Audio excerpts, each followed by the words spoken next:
Welcome to the Conscious Radio Network's YouTube channel. Become enlightened, have fun, and tell all your friends and family to share with everyone they know. You can find us on Facebook and stay up to date on our Facebook group, or find us on Twitter, Instagram, and TikTok. Our podcast can be found on Libsyn, iHeart, Spotify, Google Podcast, and more. Most of all, remember to go to our official website at consciousradionetwork.com for podcasts, posts, future shows, and scheduling. We also want to welcome our international audience. Don't stop now and join the community. Subscribe today.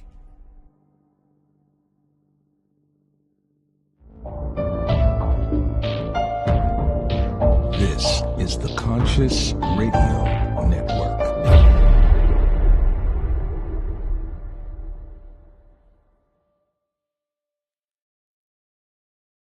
Good morning, good afternoon, or evening, wherever you might be on this spaceship we call Earth.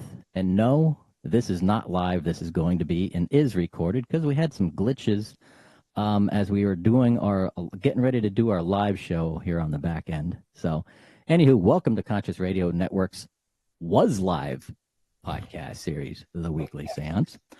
Don't forget to subscribe to the YouTube channel, like, share, comment, and we are also on the Rumble channel, so don't forget to follow us on Rumble. And also wanted to bring up one of our paid sponsors is Gloria Haas, Gray Hybrid. She is the author of fascinating and compelling read. It covers many of the patterns of contact from extraterrestrials and is a significant disclosure of the reality that we are not alone in being part of a cosmic family. It is a disclosure from the ground up. My journey as a gray hybrid is available on Amazon Kindle, paperback, and hardcover formats. Go to Amazon Books and search for this book from Gloria Haas. Are you looking to improve your health and achieve your goals? Well, tonight, or when you see this, we'll teach you how to harness the power of universal laws and create a successful health image that will help you reach your goals. Lanae and Dr. Trip Goolsby, MD, are the founders of Infinite Health Integrative Medicine Center, a precision medicine practice with a niche focus on health optimization, age reversal, and regenerative medicine.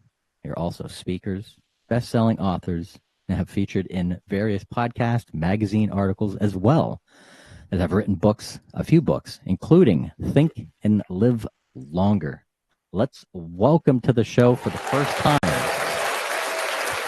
Lanae and Trip Goolsby. Good evening. Thank you so much for having us. Thank you. Thank you.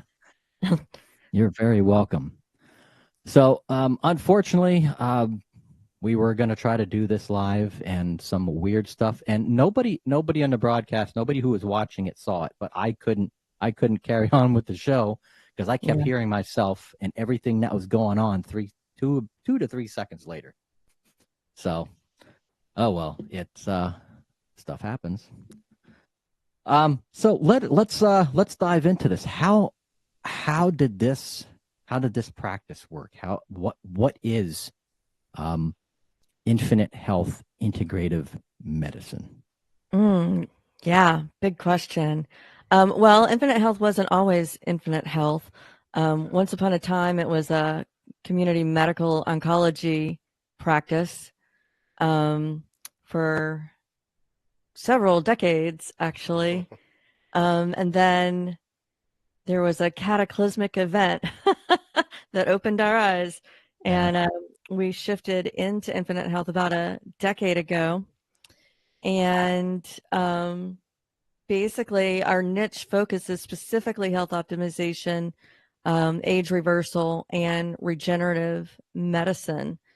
And that's a lot. There's a lot of moving parts in what we do, but the outcome of helping people achieve success in health to live longer and obtain the healthiest version that they desire in order for them to have the happiest life that they desire is kind of the mission, vision, and purpose. Yeah. What elements mainly are you seeing commonly right now that people come to you seeking attention to? Oh, it runs the gamut of pain points that people experience, from hormonal balance issues, maybe symptoms that are presenting that created misdiagnosis out there in other healthcare domains. So things like stress, anxiety, depression, Fatigue. fatigue, loss of focus. Mhm. So those are a lot of pain points. And in the traditional setting, they often get, misdiagnosed. People come to us for that. We see a lot of people, more and more actually, who are realizing that the traditional approach to care isn't serving them. They don't feel that they're being heard or taken seriously, or they're tired of being on, this prescription, and then you need this prescription to counterbalance that prescription, and they end up with a litany of pharmaceuticals, and they have come to the conclusion that that no longer serves them. We're seeing more and more people come to us because of that issue. And then, of course, pain, joint pain, inflammation pain, those kinds of issues. Yeah. Is this is this this is a homeopathic Yeah, sort of practice? no, No. no. So integrative medicine, at least by my definition, based on what Duke University Integrative Medicine Center's kind of standard of definition is that it's a proactive approach to care that places the patient in partnership with the physician and evaluates all of the factors that affect health. So that's, your environment, your nutrition, your lifestyle choices, exercise, fitness, all the parameters, where you're working and the people you're dealing with, all of those impact our health. And then addressing those factors with the best of peer-reviewed and evidence-based modalities, and integrating those in with the best of complementary modalities as well. So, we do prescribe where we deem where the doctor deems prescription is appropriate. But we're actually he's very successful in helping people get off of a lot of those medications that just aren't doing what, the patient is wanting to get done. Yeah. Yeah. And enhancing their overall health at the same time. I mean, not opposed to using medications if and when all other modalities that actually address the foundational problems that the patient has are not responsive. Yeah. Yeah. Okay. So now I definitely understand. Because I mean, there's medications out there that people need, that we do need. It's right. But it's observing what, whether, some people are overprescribed, some people are underprescribed. I think we're, as a healthcare industry in this nation, prone to quickly write the script to cover the symptom without really spending the time to get to the root of the issue. Yeah. Yeah. And that's really where, we're focused. And there's so much information out there now with the completion of the Human Genome Project in 2001 and the subsequent research that's been done there, we really know more and more of the genetic basis of the problems and how the body deteriorates. So we can actually reverse those issues and create a healthier population of cells in the body by addressing the foundational problems that cause it. Yeah. And I noticed on the website too, you do say genetic testing. You guys do the genetic testing? Yeah. So I mean, it's we don't have easy a lab in house. Yeah, it's an easy. It's an easy kit that just requires a prick, a blood prick, finger stick, whatever. Yeah. A finger stick. And then we send that off, and it comes back. The software and the AI that this particular company uses is really advanced and gives really detailed information, and can tell a person that, maybe their birth certificate is 42, but they've been abusing themselves for the past 42 years. And so now their Yeah. biological age may be 52 or 62 or whatever the case may be.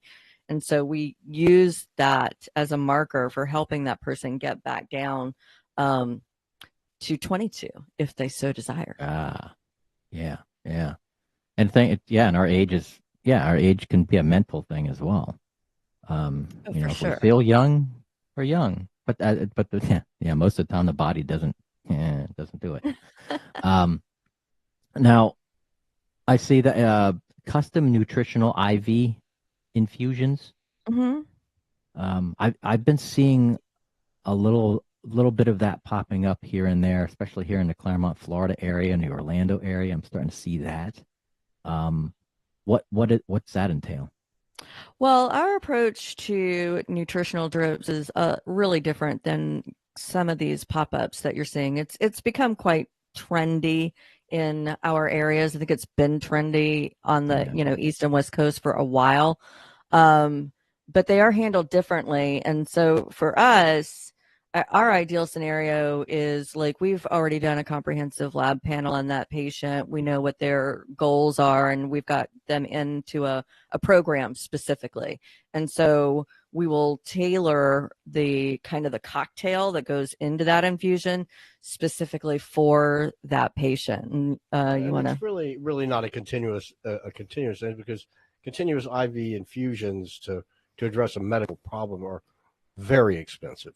Yeah. And that ongoing issue, I mean, one or two to initiate and basically springboard the effect so that people are responding very quickly is a good thing. But continuous therapy like that is really horrendous. Like I said, horrendously expensive and not as well tolerated as lifestyle, mindfulness changes, these things that really are the foundation of the challenges that we have.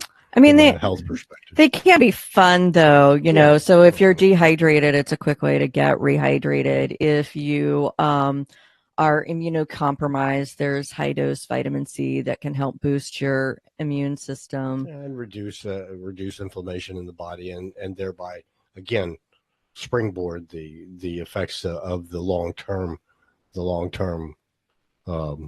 therapy, so to speak. So yeah, it's I use them much more with much more circumspect than I would just having somebody come in and do infusions all the time. Yeah. What's really more exciting than that, I think, is the exosome, the regenerative infusions that we do, because those are actually creating change in the body. Right. Those are taking the particles that are inside the stem cells, and we use the particles from stem cells from the umbilical cord, for example. Yeah. And basically we use those as an adjunct to go in and repair and stimulate repair by the stem cells that continue to exist in the body, for example. And there's good laboratory and clinical evidence that shows that there can be improvement in our end organ function by using those things. Huh. At this juncture is not dramatic, but sometimes 10 or 20% improvement can take somebody from being on dialysis off dialysis, that type of thing. Yeah. Now, what's really big too that I also saw on your website is, and this I see this seems to be a really growing issue, especially here in the States, maybe across the world, but especially here in the United States, is the growing cases of autism and diabetes. Now, I can't tell you how many people I know that either has a child with diabetes, and I've met a few adults that have either Asperger's or have some form of later in life get tested and find out that they suffer from autism. What are some of the things in the practice that addresses this? So again, I think the those issues are still being actively addressed, but Or studied, actively being studied. But I think the thing that is really interesting, for example, the spectrum disorders, there is actually conflicting data out there now that say, well, okay, this works or it doesn't work. And I'm talking about, again, the exosome infusions, the repair of the brain. At the same time, there are a few studies out there, primarily in the animal domain, that so in the preclinical domain, that actually show really good improvement, whereas there's very little data that's really been well organized and published in the human clinical trial setting. But we're hopeful that those things will be forthcoming in the very near future. So from that perspective, we also know that Alzheimer's, for example, the degenerative neurological disorders, they really are a big challenge because there are no good therapies for them, aside from just addressing the symptoms. And when we administer the stem cell or the exosome treatments, basically it's addressing the repair of the brain and actually enhancing the normal function of those cells and replicating those cells in the brain, making them be repaired and be more numerous. So we're really there are good, what we call anecdotal stories out there. I have my own anecdotal stories with stroke, and I'm working with a Parkinson's patient right now. And those positive results, although they're not in a large clinical trial setting, they do actually have positive results. So I think these are things that unfortunately naturally occurring substances and procedures cannot be patented. And so big pharma is not interested in the naturally occurring. They need to be able to modify it so that it works after modification, so they can call it a drug, and so they can get money for it. And so that's a delay in the natural approach is because it's really not a financial benefit for anybody in the United States or in the developed countries of the world. Yeah. I mean, big pharma would be out of business if they cured everybody. Right. Exactly. So, but I've had, for example, personal clinical story vignette would be a patient of mine who was a clarinet player, was a professor at a local university, played in the local orchestra, and he had a stroke. It was a patient of mine. He had a stroke, and I talked to him about trying to get some of the exosomes infused to see if it would help.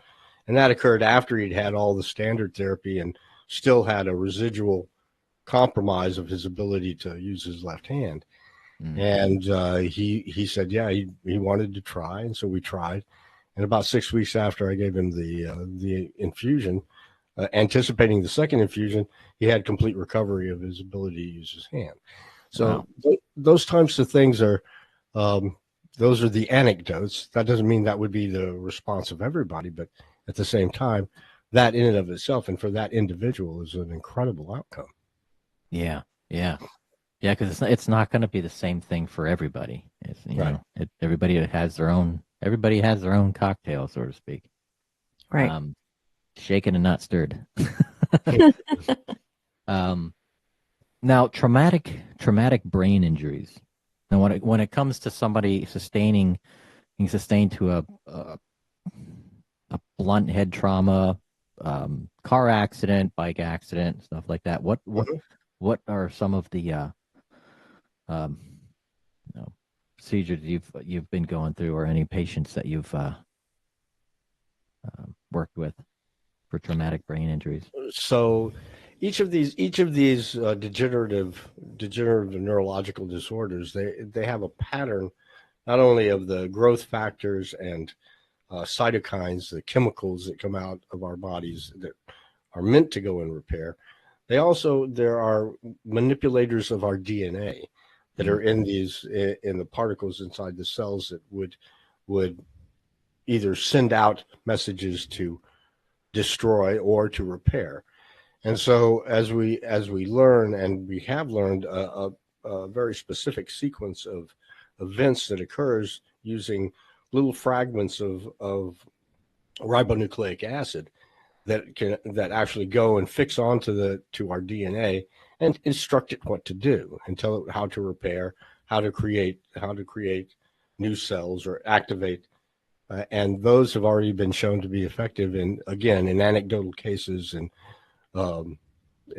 for example, football players and those individuals that have had motor vehicle accidents and those types of things. So, and the problem with TBI, in fact, is that there are no good treatments.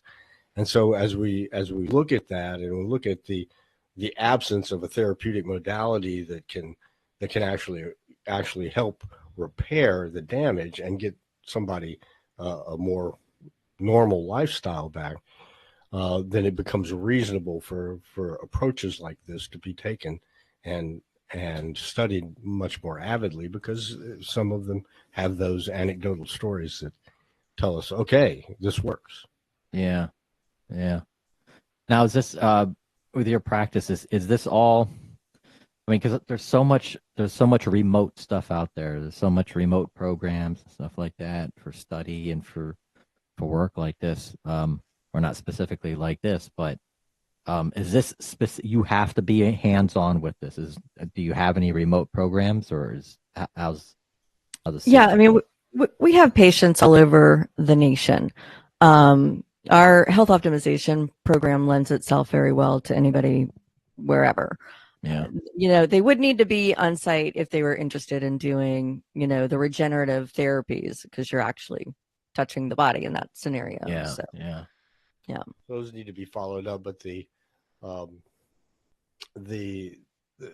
realistically using the exosomes and the stem cell products has been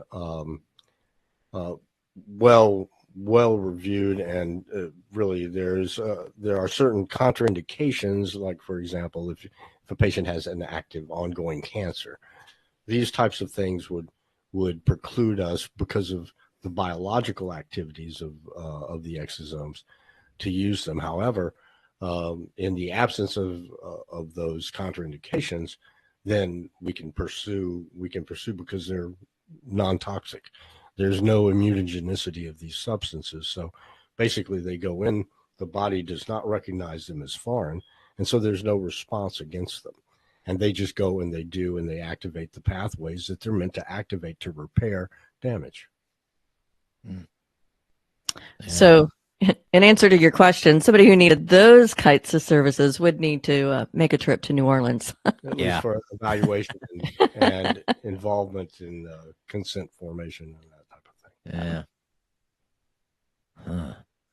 Now, a lot of people, I mean, everybody loves science fiction. Everybody likes to see Star Trek and how the tricorder and healing somebody with a little, hey, the cell phone. Yay, look at this. Do you see a future? Do you see the work that you're doing merging with technology, where technology will soon be able to do, the integrative work that you're doing, like such as we keep hearing about the Medbed thing, and the future of health as robots will start being responsible as being There's already some Really really exciting. there's already some really exciting like nanotechnology, I think, that's being done in surgeries and whatnot. The nanobots. The nanobots, which I'm actually scared of because of an episode of Stargate. Was it Stargate? The Stargate series? Yeah. I worry about those. Those are my nightmare. But yeah, there's definitely room for technology in healthcare, and I believe we will evolve in that direction. But my own thought process is that the optimization process that we use is actually, I've well documented in numerous patients, age reversal. using that biological DNA based test. And I think what we see, if you understand more of the molecular biological theory of aging, then what we will see will be applications of those modalities that can actually help prepare the body and actually give us longer, better lifespan and better quality of lifespan. And this is an exciting thing for me. I think ultimately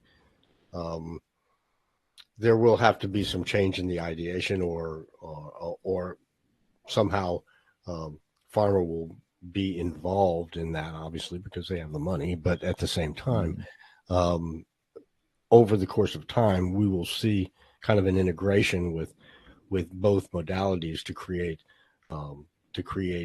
modalities to decrease the dying cells, so to speak, and increase the good cells that propagate health. Yeah. Well, I mean, but even you just get back to basics. I mean, people can actually do that very naturally by changing, the way that they are dealing with their food choices or exercise choices. And those modalities are available already. Well, and then the hormone therapy. So, bioidentical hormone replacement therapy. So and then shifting the way that they think. Yeah. I mean, you don't need technology to do any of that. No. So I mean, yeah. Realistically, when we optimize somebody, that's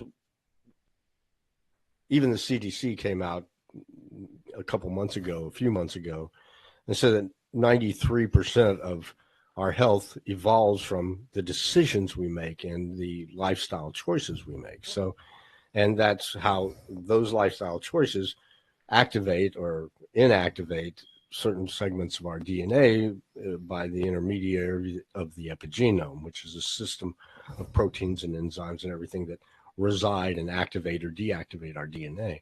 So if we understand that, then if we live a lifestyle not like our parents or our grandparents that it is going to propagate a healthier activation of our DNA and our genome, then we've already changed our destiny, our lifetime destiny.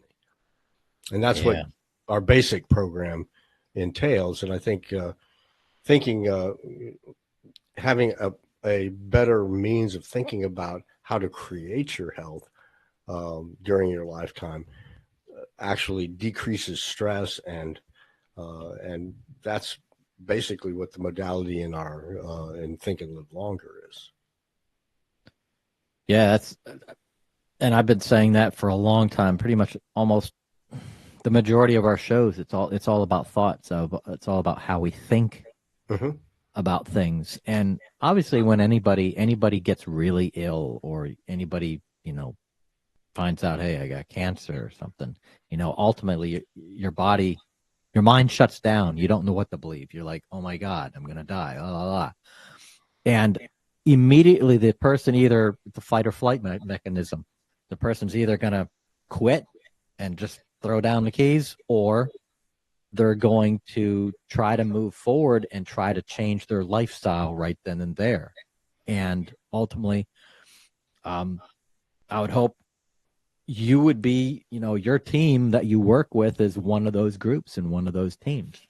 And not only that, I mean, correct me if I'm wrong, you also kind of go in and help people look at life differently, look at their biome differently, and look at their psyche differently, and look at how the thoughts are doing that. Exactly. Yeah. That's what the book is all about. And it's really so, I mean, you're kind of presuming our mind body pillar, which is what he's talking about, is the book that we wrote, Think and Live Longer. So every patient who comes to us gets a book. It's kind of the coaching component of the care. And so they're held accountable for reading it. They're held accountable for understanding it. And this is where we really differentiate from anybody else, is this particular program. And what we've seen over the past decade is that we get really good results when people are compliant with 3 out of the 4 pillars that we have, but we get really transformational results when they buy into that mind body component, because they're taking that information and they're applying it to their health. But then we see they take the information and they apply it to their relationships and their careers and all these other aspects of their lives. And so it's not just the health that has become optimal, it's everything. And that's what's really exciting. Yeah, it's a big. Have you had any clients that is just a huge revolutionary change? You know, they walk in the first time you minute, they're just a wreck. They don't even know who they are. They don't know what's going on. And then suddenly, when they're done with their treatments, they are a shining ball of light, a completely different energy. For sure. Yeah, that happens all the time. All the time, all day, every day. I probably the most poignant story that I have is I had a patient pull me aside and he's like, I have to tell you, I love your husband. I love Dr. Tripp. And I'm thinking today you might love him more than I do. But he was like, really, why? And he's like, well, before I found you, I had a gun to my head.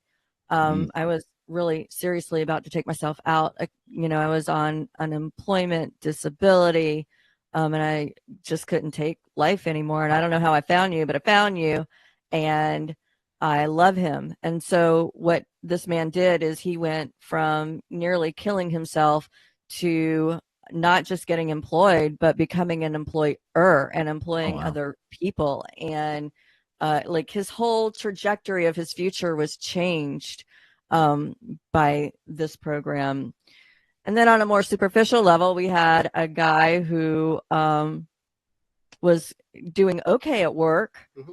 You know, he was climbing that corporate ladder, and then he's the one who credited our program for this, but he said because of what he was doing with us, he was able to close a $25 million deal.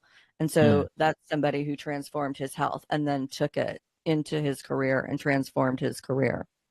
And then Tripp you have a great story. Yeah, I've got a patient of mine that came in with all the multiple problems, had multiple physicians trying to take care of her, and she was an avid bicycler, but she was diabetic. They diagnosed her with autoimmune hepatitis, with lupus, with Crohn's, and ulcerative colitis. I mean, every connective tissue disorder in the world, so to speak. But she had finally had enough when her primary internist said to her, well, listen, I'm going to put you on your 4th oral diabetic medicine, and I'm wondering if you'd like to be part of a clinical trial in this other one with this other medicine. And she just, that was it. So I'd spoken at a Rotary Club locally, and she had seen me speak, and so she called and made an appointment. And one of the basis of the program is I helped them in the first visit. I helped them create an image of success, of successful health. And we were talking about her bicycling. This was really kind of funny. I think she could never get over 10, 11 miles an hour drafting her husband on the bicycle. And she had never finished a century ride, riding 100 miles. And they really liked to do this Alzheimer's support ride that was a century ride. Yeah. And so as we're going through the function part of the exercise, where the patients create the image of the functional success of their body, what they can do after the end of the program, as opposed to where they are at the moment. I suggested to her, well, maybe you should put here in this in the function what your body does for you, that you bicycle. You bicycle the Alzheimer's ride, the century. You complete it at an average of 15 miles an hour. And she started laughing at me. She guffawed. I mean, there was not a second after that passed, and she started laughing. And she says, I'll never be able to do it. You're crazy. I'm not going to be able to do that. I've got all these problems, blah, blah, blah. I said, humor me. Okay. And so she actually wrote it down. took it out of the imagination and put it on the paper. And she said, and then as I did, I helped her with her image. About 3.5 months later, they had done their final training ride for the Alzheimer's Century, and she came in the day after, and she said, "Oh, Dr. Tripp, you won't believe, how fast I did our last 20-mile ride." And I said, "No, tell me." And she said, 15.6 miles an hour. I averaged 15.6 miles an hour. I said, huh, who knew? and then she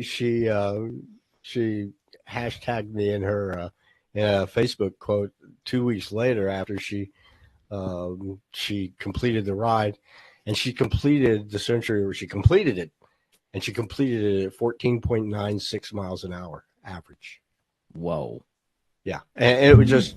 And I give her a hard time to this day, but at the same time, she's now at about 22 miles an hour on that training ride.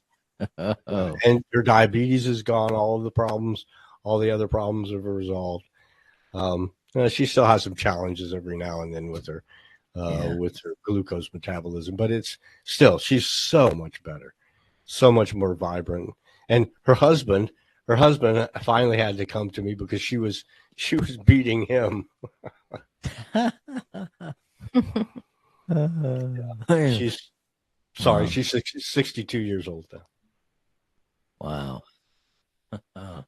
That is amazing. Yeah. Yeah, a lot of this too is a state of mind. We can all heal ourselves. Mm-hmm. Doesn't all take just medicine. Yeah, we need the proper nutrients, the minerals and stuff like that, and know what we need. But mind over matter. We can overcome anything and everything that comes in our path. But what would be a big takeaway that you want our audience to know about before we end the show? Have you been inspired yet? No, I'm gonna defer to you to give the. Well, okay. I think one of the things that is really important for me, and I think for Tripp, for people to realize is, they're the CEO of their health, that they actually have all the power, and not to give that away. I think right now a lot of people they abdicate their health power to, gosh. I was at the hair salon the other day, and the women were diagnosing and talking about hormones because they know all about that. Not really, So take your power back and be the CEO of your health. And in so doing, make sure that you bring in those partners that are going to help you get to where you want to go. And of course, you've got to know where you want to go. So one of the 3 questions we always ask people is, what do you want? Why do you want it? And what are you willing to give or give up to receive it? Yeah. Everything requires some sort of a sacrifice. And I think what Lanae is talking about a little bit is one of the aspects of the book. We talk about the medical mastermind, and the medical mastermind is that group of practitioners that are harmoniously involved in helping the individual, the CEO, get to where they want to go. And so in incorporating those individuals who are really of a like mind and are able to collaborate and work with others to get the patient to where they want to go is so critical. And it's a concept obviously has been used in business for years and years, but at this point, I've always heard that it's like herding cats. Doctors trying to get doctors to work together is like herding cats, but at the same time, it's so important to have those practitioners that help you get to where you want to go, and you're the boss. I mean, that's the key. You're the boss. The patient is the boss. They have to take ownership, and they have to say, "This is what I want." And I appreciate your thought process, but it doesn't it doesn't g-haul with mine, and I need to find somebody else. Yeah. It's going to help me get there. Yeah, and I see that. I hear that a lot from a lot of people too. It's like, there's a lot of doctors out there and a lot of practitioners out there that um, they don't allow the patient choices. It's like they tell them, and it's immediate. It's like, you have to do this. You got to do this. You got to do this, or else you're just gonna die. But it's like they push and push and push and push, and it's like, you got to give them choices. A choice. Sometimes you don't have a choice. Let them make the final decision. Yeah, I hear Trip frequently telling people that it's their party. It's your party. We've got the tools, but it's your party. So what do you want? So. Yep. So people can find you on your web. You got a website, yourinfinitehealth.com. Everything is there. I see there was the 3 books. The one Think and Live Longer, and there's 2 other ones. What were they? Yeah, I've got a couple. I can't remember which one's up there. I think maybe Success in the New Economy, which is an anthology Trip wrote with Brian Tracy. Yeah. Okay. And Empowered Medicine might be the other one. Empowered Medicine is actually the first version of Think and Live Longer. So Think and Live Longer is the expanded version of Empowered Medicine. So you really just need Think and Live Longer. Yeah. So if anybody wants to reach out to you, they can reach out to you. Everything is on the yourinfinitehealth.com. Give them an email, send them a message. Check out, you guys are on Facebook and Instagram as well. On Facebook, it's Infinite Health. Let me throw that up there. There we go. Facebook. And Infinite Health MC, or they can find you on Instagram at your.infinite.health. And let's see. I think that's it. That's a lot of information. There's a lot of information. They might need to watch this a couple of times, because we went around the world on all the things. Yeah. And we only covered a small portion of what I saw on the website. I mean, there's so much other stuff on there, like infertility, and I listed. Oh yeah, so many things. Oh, let me tell you a story. Yeah. No, he's gotta go. You'll have to save that for next time. To be continued. Yes. That gets people listening. Be like, we're going to talk next week about infertility. Tune in. There you go. Well, Lanae and Dr. Tripp, thank you for joining us this evening. I wish we could have gone live, but it's recorded, and it'll be up before Wednesday. Actually, probably tomorrow afternoon. Yeah, okay. Tomorrow afternoon, early evening, and then. Well, live or recorded, we appreciate the opportunity and your time as well. You're very welcome, and I definitely got to find out what the heck happened with this with the audio. I mean, I have done shows with certain things happening incorrectly in the background, but that was the first time that happened, and that was impossible to work with. Yeah, it's almost like a little child standing next to you while you're hosting a radio show, going, "Hey, hey, hey." Guess what? Guess what? Guess what? Guess what? Guess what? Guess what? Like, no. Yeah, I've had that same thing happen to me before. It's just not tenable to deal with that. Yeah. But hopefully I get that resolved before next Monday. So yes. Anyhow, wonderful. Again, thank you. So if anybody is in the Louisiana, driving through, or want to reach out to you guys, Infinite Health MC on Facebook, or yourinfinitehealth.com. Let's see, where did it? Yep. And get the best and the most out of Infinite Health Integrative Medicine Center. But until next time, thanks again, guys. You have a wonderful evening. And keep an eye out for the vampires. Likewise. Thank you. Thank you. Thank you, everybody, for listening and watching Conscious Radio Network's The Weekly Seance. And until next week, you all have a good evening.